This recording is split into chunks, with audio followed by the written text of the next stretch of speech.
Pode seguindo. Olá, pessoal, boa noite. Hoje a gente vai falar sobre um tema, né, que eu particularmente gosto muito, que é a intersecção entre trauma que desorganizam duas experiências que rompe com todo o mundo que nós conhecemos e que exigem de nós um processo de readaptação, de reorganização muito importante. Pode passar, Lucas. E eu gostaria de começar, então, com essa frase do Parks, né? Parks, um autor aí bastante importante para as pessoas que trabalham com o luto, né? E ele diz que todos os lutos são traumáticos, mas que alguns são mais traumáticos do que outros. E partindo desse pensamento, o meu objetivo hoje aqui com vocês é construir um caminho de compreensão sobre as intersecções, né, dessas duas experiências, tá? E já que começar pelo começo é sempre, né, melhor, vamos começar definindo o que é trauma. Por favor, Lucas. Então, trauma, gente, é uma palavra que em grego antigo significa ferida, mas que ao longo dos séculos ela foi adquirindo outros significados. Então, se no século XVII ela era usada, né, para designar feridas físicas, a partir do século XIX, ela passou a abranger também as feridas psíquicas, emocionais. Nós também podemos, né, olhar para este conceito de trauma como um conceito tridimensional. E eu vou passar para vocês um vídeo bem curtinho da Regina Lúcia Nogueira, né, que nos mostra aí essas 3 dimensões do trauma. Lucas, você consegue colocar, por favor?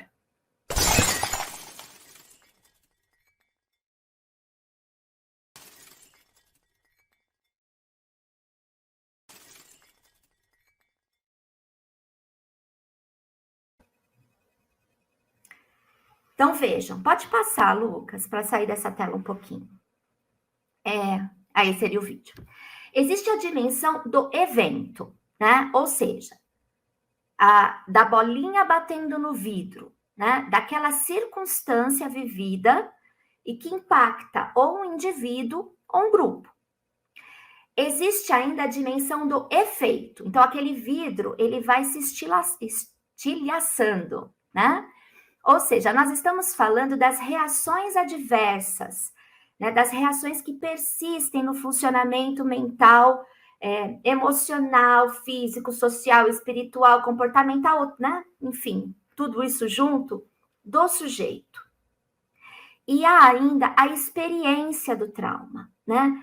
Como este evento, como esta circunstância é vivida pelo sujeito. Então, vejam, as várias pessoas de uma família, elas podem até compartilhar um evento potencialmente traumático, né? Elas podem ainda ter efeitos, ter reações muito parecidas, né? Muito próximas. Mas a experiência, a forma como cada membro desta família vive aquele evento, esta é única. Né? Pode passar, Lucas, o próximo slide, por favor. Né? E aí, né, ainda construindo este entendimento sobre o conceito de trauma, é importante que a gente faça essa outra reflexão. Nós estamos falando de algo que é traumático ou nós estamos falando de algo que é traumatogênico? Né? Existe diferença entre estes dois termos? Será que eu posso chamar de traumática uma experiência quando eu ainda não conheço os efeitos dela no indivíduo? Né? Ou será que é mais preciso eu substituir o termo traumático pelo termo traumatogênico? Né? Vejam, se cada experiência é única, se cada ser humano tem uma história única, recursos únicos, né? Fragilidades únicas, né? Talvez seja mais apropriado nós usarmos o termo traumatogênico, né? Estamos falando de uma experiência que tem potencial para gerar um trauma. Aí vocês vão falar assim para mim, ué, Ivana, mas você não acabou de falar lá que o Parkes disse que todo luto é traumático? Olha, gente, quem sou eu aqui na fila do pão para questionar Parkes, né? Mas nós acabamos de ver naquele vídeo que o trauma é tridimensional, né? O evento e os efeitos, eles podem ser até mais visíveis, mas quando nós falamos da experiência, somente aquele indivíduo que viveu pode nos contar como ela foi para ele, né? O luto rompe, sim, com o nosso mundo presumido, né? Ele exige, sim, da gente um processo interno de reorganização. Mas nós não podemos botar tudo isso na caixinha do estresse pós-traumático, por exemplo, né? Eu tenho uma amiga muito querida, Daniela Reis, que é uma grande estudiosa do trauma e do luto, e ela sempre diz que nós precisamos separar o que é do trauma daquilo que é do luto, né? É importante nós sabermos que este mesmo evento, ele pode ou não ser vivido como traumático por pessoas diferentes, né? Por isso que nós dizemos que o trauma precisa ser entendido no contexto da experiência individual. Duas pessoas nunca irão experimentar exatamente a mesma coisa da mesma maneira, né? Cada experiência humana é única. Pode passar, meu querido.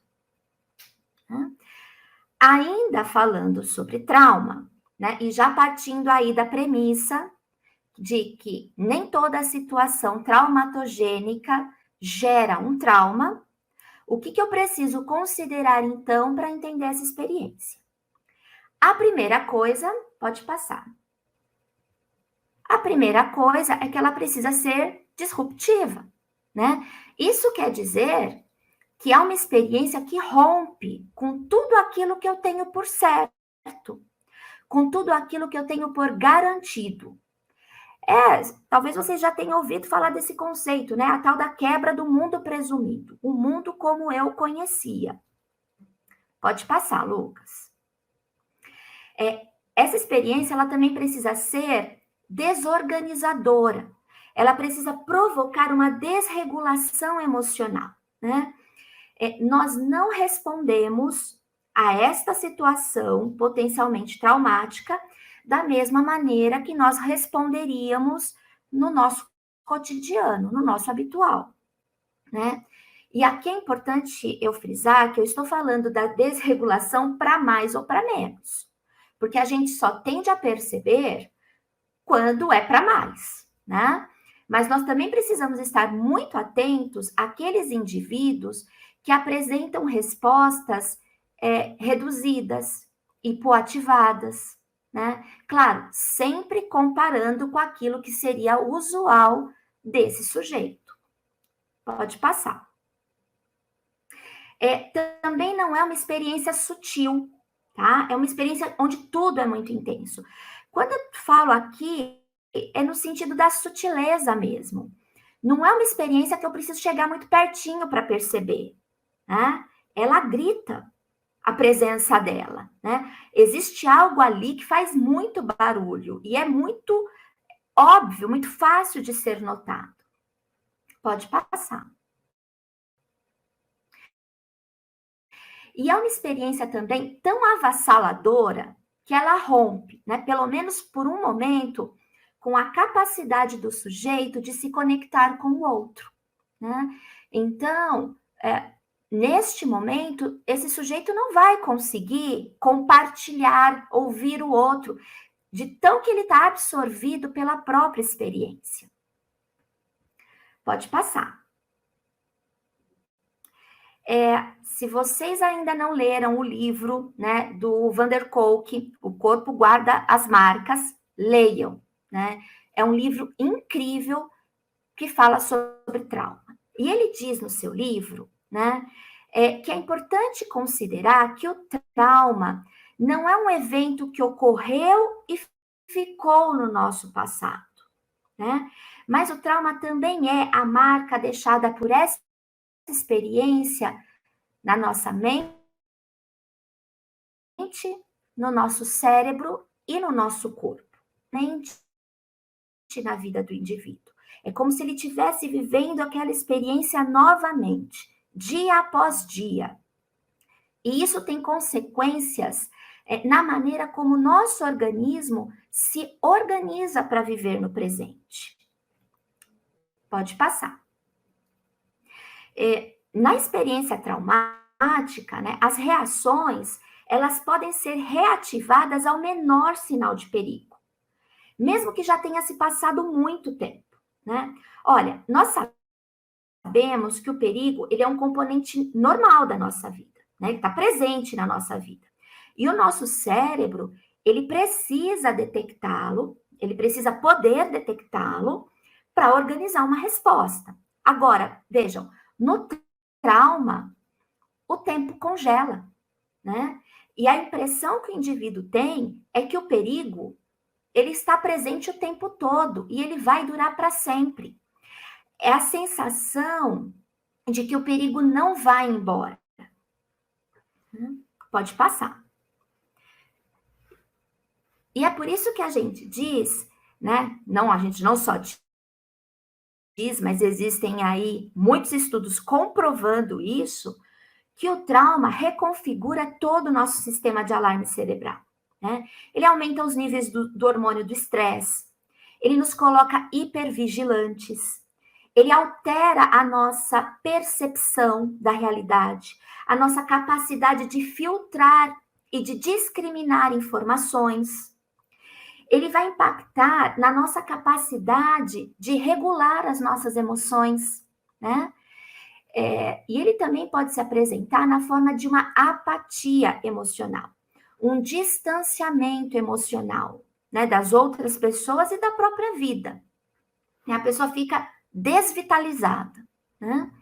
E isso é muito importante da gente saber, que o trauma, a gente aprende que o trauma pode se expressar como luta-fuga, né? Diante do perigo, a gente tem ou comportamentos de luta ou comportamentos de fuga.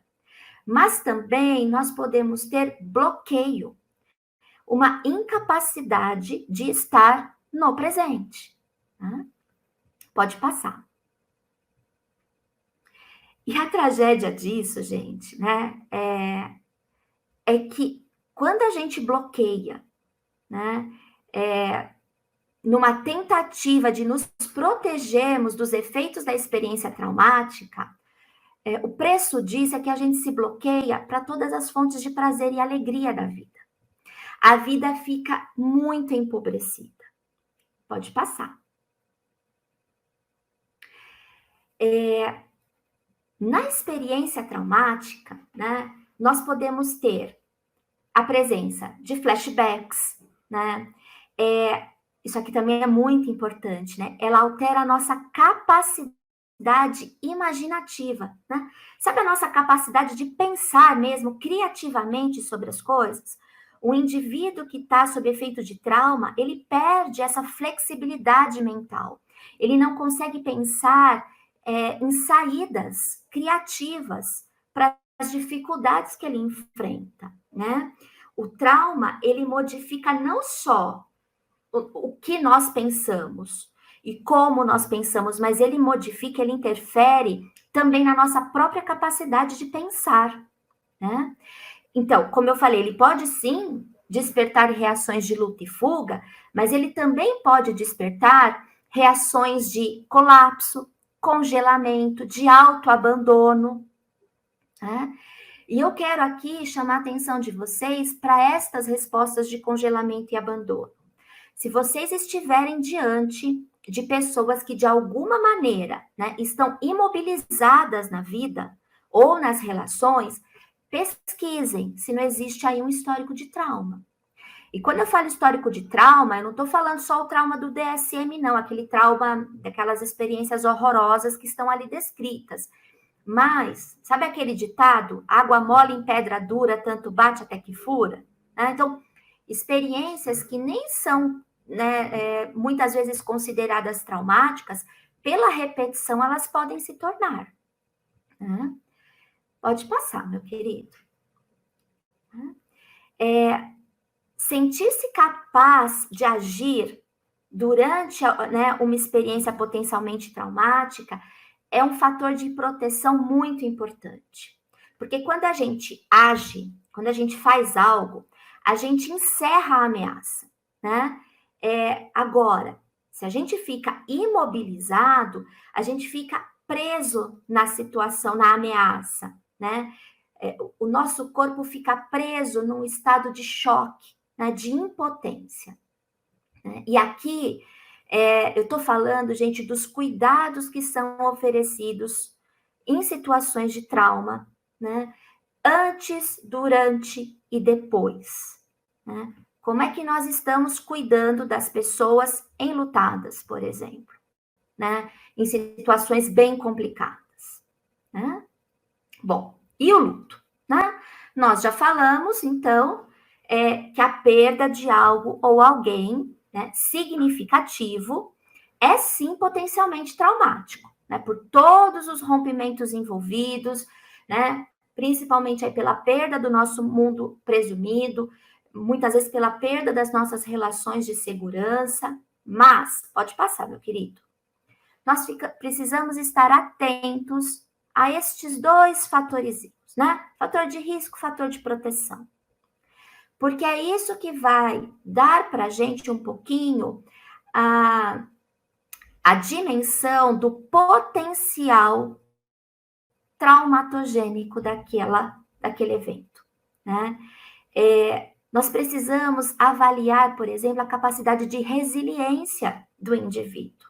Né? Quanto mais fatores de proteção, quanto mais resiliência, quanto mais cuidado recebido, eu arrisco dizer que até situações muito ruins podem ser vividas sem tantos danos. Pode passar.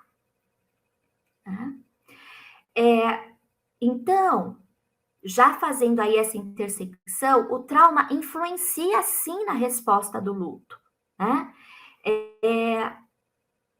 E aqui, de novo, né? A gente não vai encontrar só reações de ansiedade, de pânico, mas de paralisia também. Acho que eu estou falando isso bastante, porque eu tenho visto na minha prática clínica, né, muitos colegas que não estão com esse olhar calibrado para as questões da apatia, né? A longo prazo, o luto está, sim, relacionado a um aumento, né, na intensidade e na duração do pesar, né? Contribuindo aí para aquilo que ele chamou nessa época de luto crônico, e agora a gente está chamando de luto prolongado. Tá? Pode passar. E para cuidar de pessoas, né, tão marcadas por experiências assim tão avassaladoras, né? É imprescindível que a gente construa com elas relações de segurança, né? Porque é na relação de segurança com o nosso paciente que nós iremos ajudá-lo a sair um pouco deste estado de desorganização e de temor, né? Porque, olha, quando o nosso paciente recebe a mensagem, né? Você está seguro comigo? Ele relaxa. Né? Ele abre uma brechinha, né, para baixar um pouquinho a guarda. Aí ele não precisa ficar tão hipervigilante, ele não precisa ficar em constante estado de alerta. Né? E ele pode pegar esta energia e realocar em outros lugares. Pode passar. Né? E já finalizando, eu gostaria então de dizer para vocês, né, que isso não vale só para luto e trauma, mas para qualquer outra experiência, né? Tenha atenção, né? Olhe de perto, né? Chegue pertinho ali da experiência do seu paciente com lupa, né? Não coloca tudo dentro de uma caixinha. As nossas intervenções, elas precisam ser sob medida, ainda mais quando a gente fala de pessoas tão fragilizadas. Né? E busquem também outras áreas do conhecimento. Né? Por exemplo, a neurociência, ela tem trazido contribuições incríveis para o entendimento do trauma e do luto. Né? É isso, meus queridos. Eu agradeço aí o tempo de vocês. Né? Lucas, tentei terminar no horário combinado, tá bom?